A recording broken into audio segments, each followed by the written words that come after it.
All right, we are into a new season of college basketball review courtside, talking to players, coaches, and you name it in college basketball for another off season and then beyond into the season. And joining us today, Taye Fields from North Alabama. How you doing this morning? I'm doing good. How about you? I'm doing well as well. Look, great season for you. First off, newcomer award of the year in the A-Sun. So it's your first year at North Alabama. How did things go? Obviously, pretty successful by the name of the award, right? It went great. It was a great coaching staff, great university, great faculty members, great teammates. So this year went better than I'm pretty sure everybody expected. Came here, was able to get the first regular season championship in school history in the D1 era. So it was a great season. Yeah, a lot to get into. Obviously, let's start with yourself. I mean, you did not play Division One before this, so the Division One experience for you, what has that been like? I mean, obviously, you put up some good numbers, but was it difficult adjusting to D1?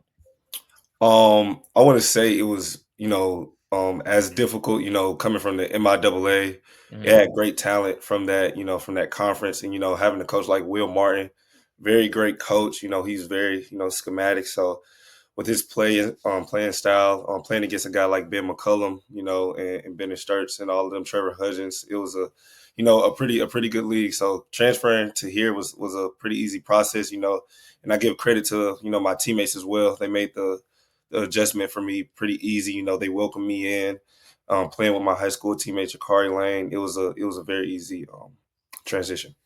Yeah, of course, Bennett Sturts doing things with Drake in the NCAA tournament. That was fun to watch. You guys almost made it there. One win away. If you could have beat Lipscomb, you would have been there. Does that sting a little bit? Like obviously you're excited you make a long run, but like, is that tough to look at that? Of course, being so close to something that could have been so historical for the school, and seeing the amount of excitement and the amount of support that the city gave us, it really was bigger than us this year. So our main focus was to try to not only make history for ourselves, but everybody around us. I think it was a big impact on the city, we kind of felt like we let everybody down. So hopefully, I think the team next year is going to be even better. They're going to have a chance to win it again. So that's the goal. 7 years North Alabama's been Division One. Before this year, just one season where they even had a winning record. This year, you guys win 24 games. What went into having such a kind of historic season for the program? Was there like a point in the season where you guys kind of knew something was going to be special? I would say, Coach Pujol and the coaching staff, they're very focused on taking it one day at a time. And, we had a lot of obstacles throughout the year. I think one turning point into the season is when one of our veterans, Dallas Howe, he got injured in the third game of the season.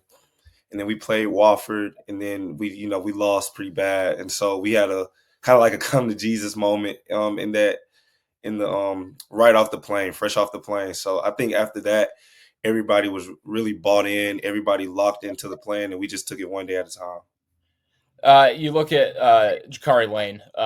Obviously, just what he did was fantastic throughout the season and as well into the conference tournament. You played with him in high school, right?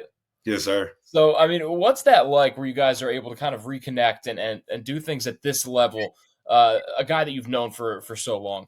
It was honestly like amazing. Like I said, playing with your high school teammate, it made the transition a whole lot smoother, and the connection was already there. So at that point, we just needed the production part of it, and it showed. Jakari averaged 17 points, first team all conference.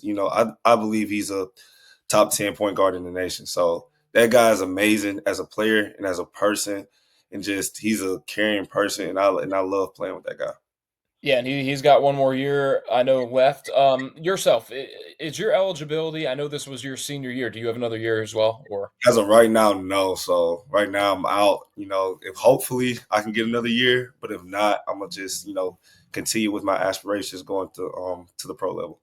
Nice, and I know that that's one of those things where with COVID years, with all these weird like Division One transitions, you almost never know. Like I feel Yeah. like people don't even know how many years they got left, right? Yes, sir. But look, when you look at what you're going to be doing next, you mentioned pro. What do you think sets you apart? I mean, I know that you take a simple look at the stat line. You're a 6'4" guard. You average about 8 rebounds a game. So that's certainly something that not many people your height can do. But what maybe further than that can set you apart from competition? I'll say probably, my willingness to be what the coach needs. I'll say that, my motor. So anything the team needs, I'm willing to do. I'm kind of like that glue guy type of person. I don't have a really big ego. So whatever the team needs, I'll do it. Whatever my teammates need me to do, I'll do it. And I think that kind of, that's kind of the separator with me right there. Was there a game this season? I want to get into some quick hitting questions. Taye Fields again here on CBB Review Courtside with us. Was there a game this year that you think you'll always remember? Um, what game I would say. I'd say probably the Samford game, even though we lost. We were down like 20 in the second half, and we cut it, and we went cut it and went all the way to overtime with them. So I think that's a game I was like, man, like, you're always in it. Like, no matter what, you're always in it. Never give up on yourself. So as long as you keep playing hard, then you're always in it. That game was crazy. Like, we were down like 20 with like, I don't even know. I want to say like 15 minutes left, and then we came all the way back. So that was a pretty good game. That was pretty fun. All right, yeah, it's funny. Like even a loss like that can be something that you remember. And I definitely know where you're at. Sometimes it's those losses. I mean, it's a great game, so it's one of those things where you just got to appreciate it. Um, let's dive even deeper into that. Is there a play like let's say you're starting your own highlight tape? What's one play this season that you're putting at the front? Oh, the EKU when I got the dunk on EKU, that was probably the best play of my of this year, probably of Okay. my whole college career. You look at obviously talking about what you want to do, the aspirations at the pro level. Who's your favorite all time player at the pro level? Who do you try to model your game after as well? All time player, um, that's tough. I'm to be honest, like none of the players that I like is my game really models after. Okay. All time, I'll probably say Dirk or Kevin Durant. Dirk and Okay. Kevin Durant. I love Dirk. That's one of my favorite players of all. I mean, I do his one-legged step back sometimes, but that's about it. But those two are my favorite players of all time. All right. So since you like Dirk, I don't know if you're a Dallas fan, but thoughts on the Luka trade? Terrible trade. If Like you said terrible. anything different, then we would have had to cut this interview short. I know. Yeah, that was a terrible trade. Like, I don't know. I love Luca too. Like, amazing player. Like, Yeah. so anybody that's kind of like skilled like that, like, I really enjoy watching them play. All right. A few more for you. Before a game, what are you listening to? Who's like your top artist on your playlist? Oh, well, we got like this team anthem. And it's called something. I think his name is like Set, and then like we listen to that before every game. So it's that one team song that we play before every game. So that's a memory I will never forget too. That song is it's hilarious when everybody sings it together. What's your pregame like meal go to, and then what's like a cheat meal that you have when you're just like, all right, I just gotta eat something. Pre-game meal, honestly, I don't like eating before games for real. Okay. I'll probably just eat like some fruit and stuff. Like I Mhm. don't eat a lot before games because I like to feel like light, kind of. So I just eat like a lot of fruit and drink a lot of water. And a cheat day, I'll probably go. I'll probably go like Five Guys. All right, that's Probably go not like terrible, right? Yeah, I'll probably go like Five Guys. Get like a Five Guys meal with like probably get like two burgers and some fries. Yeah. All right, Tay. We'll get back into some a little bit more in depth questions from there, but that's always fun having those.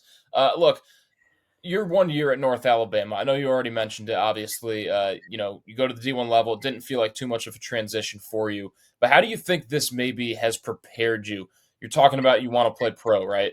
How do you think this 1 year maybe prepared you more than those past years? Though the previous years, I was the guy. More so to say on those Division II teams, I had the ball way more. This year, I had to learn how to be more efficient in the amount of touches that I had. So, figuring that out was probably the most difficult during this time. not being able to have the ball in my hands as much. So I believe that, that type of playing style, learning how to be efficient without having the ball in your hands, that's going to prepare me more for when I go pro, because I'll probably be the guy, that's like a 3-and-D type of player, or I might be the guy. So it just prepares me to be whatever that team or whatever team needs me to be. You look at the Atlantic Sun, and I know that all 4 1 seeds go to the Final Four this year. It was a pretty chalky tournament, probably some of the most chalk we've had in years. Uh, but you guys are no slouch, right? You put up again 24 wins at the mid-major level. You guys showed what you can do. Do you think mid-major basketball needs to be appreciated again? It seems like the portal is changing things, but I mean, like, how far off do you really think the gap is between power conference and mid-major? I'll tell everybody, I believe the guard play and the skill level is the same, honestly, from high to mid. I think the big difference is basically height and length. So I feel like on any given night, a mid major could get a Power Five school. So just like Drake this year, Drake had an amazing record against Power Five conferences. So Mhm. I feel like, the gap really isn't just as drastic as people make it. But I mean, realistically, it's still just, a little difference right there. Look, let's say you do get one more year and you can pick any school in the country, uh, maybe even a team that you've rooted for in the past. Like what's one team that would be like a dream school for you? Um, Honestly, the dream would be, UNA, honestly, to come back to UNA and be able to run it back again. But if I had to choose another school, um, I don't know. I'll probably say Auburn, because, Okay. that's kind of like close to home. Yeah, yeah. Like all my family could come watch me play. So yeah, Auburn would probably be a dream school to go to right there. No, that's respect too as well though. I know a lot of guys bounce, but it's good to know there still is some sense of loyalty in college basketball, Yeah, right? for sure. They took a chance on me, so it's the least I could do. You know what I'm saying? It's 100%. Tay, look, appreciate you joining here for a couple minutes on CB Review Courtside. Again, props to you, right? You're our first interview of the off season, and we'll have more of these as well down the line. But again, appreciate your time and good luck in the future too. I appreciate you and thank you.